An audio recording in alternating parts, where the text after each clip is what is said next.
Good morning. It's Thursday, February 5th, 2026. I'm James Sterling. And I'm Sarah Vance. Today on Radar Context, we're tracking a sudden diplomatic shift between Washington and Moscow, a fierce political showdown in Congress, and a major breakthrough in affordable healthcare that's already shaking the markets.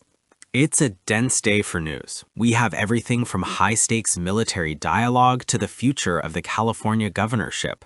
Let's get straight to the radar. We start with a massive development in global security. The US and Russia have officially agreed to re-establish high-level military-to-military dialogue. Wow, this feels like a significant pivot considering how cold things have been. Why now? Well, according to the Pentagon, both sides realized that the risk of accidental escalation had become too high. It's not about friendship, it's about a direct line to prevent a nuclear misunderstanding. So it's basically a digital red phone for 2026? Exactly. They are focusing on deconfliction zones, especially with the increased drone activity we've seen recently. It's a cold, calculated move to keep the world from the brink. Turning to domestic news, Minneapolis is mourning the death of Alex Preddy. This story has taken a very political turn, hasn't it? Look, it's a tragedy that's being pulled into the national immigration debate. Preddy was shot during an encounter that involved individuals with complicated immigration statuses. That's heartbreaking, and now it's becoming a flashpoint for the new administration's policies.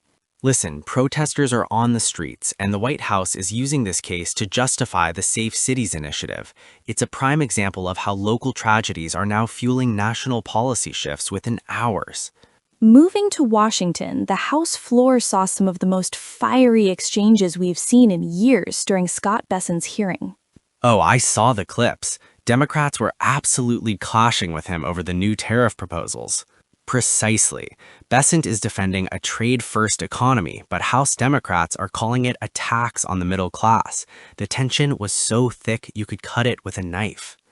Wow, it's not just about money, it's a battle over the fundamental economic philosophy of the United States for the next 4 years. Speaking of political battles, California is looking more like a battlefield for Republicans than it has in decades. Well, with several prominent Democrats running to succeed Gavin Newsom, the Republican Party sees a split vote opportunity. No way! Can a Republican actually win the governorship in California in 2026? Well, it's an uphill battle, but the high cost of living and the crime rates in major cities have created a protest vote atmosphere. Even if they don't win, the surge in Republican interest is forcing Democrats to move toward the center. Speaking of political battles, California is looking more like a battlefield for Republicans than it has in decades.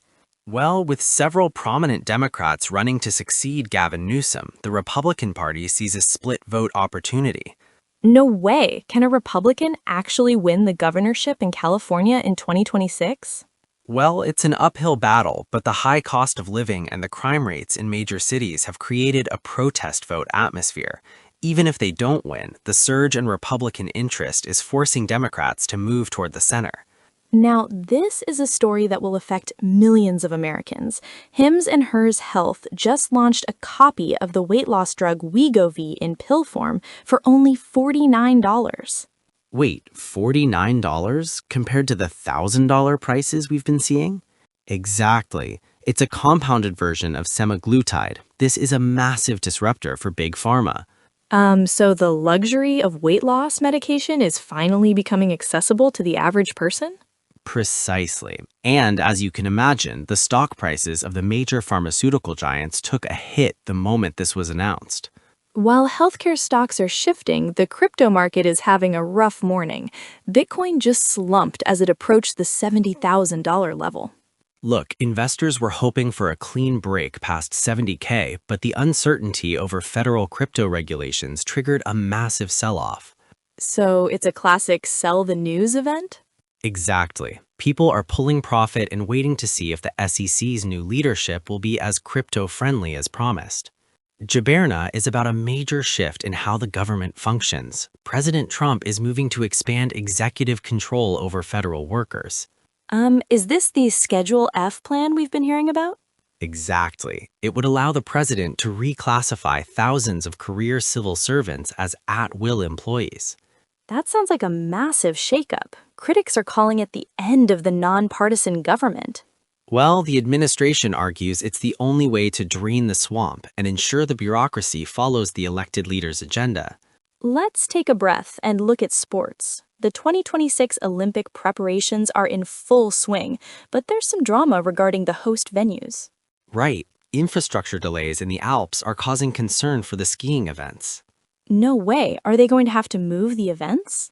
It's a possibility. They are looking at contingency slopes in neighboring countries. It's a reminder that even the biggest global events aren't immune to logistical nightmares. Finally, let's look at the weather across the lower 48. It's a wild map today. Oh boy, I saw the atmospheric river hitting the west coast again. Right. Northern California and Oregon are under flood watches. Meanwhile, the Midwest is seeing a polar vortex dip, bringing temperatures in Minneapolis down to -15. And what about the East Coast? Well, it's actually unseasonably warm. New York is hitting 60 degrees today, but don't get used to it. A massive cold front is moving in by Saturday. It's a chaotic week for the national grid. What a day! From high-level Russian hotlines to $49 healthcare, the world is moving fast. It certainly is. Before we go, a quick note to our listeners. Please write to us in the comments about which of these stories interests you the most. Are you concerned about the federal workforce changes, or are you excited about the healthcare breakthrough? Let us know so we can provide more details in our next update. We read every comment. Thanks for joining us on Radar Context. I'm Sarah Vance. And I'm James Sterling. Stay sharp and stay informed. Goodbye for now.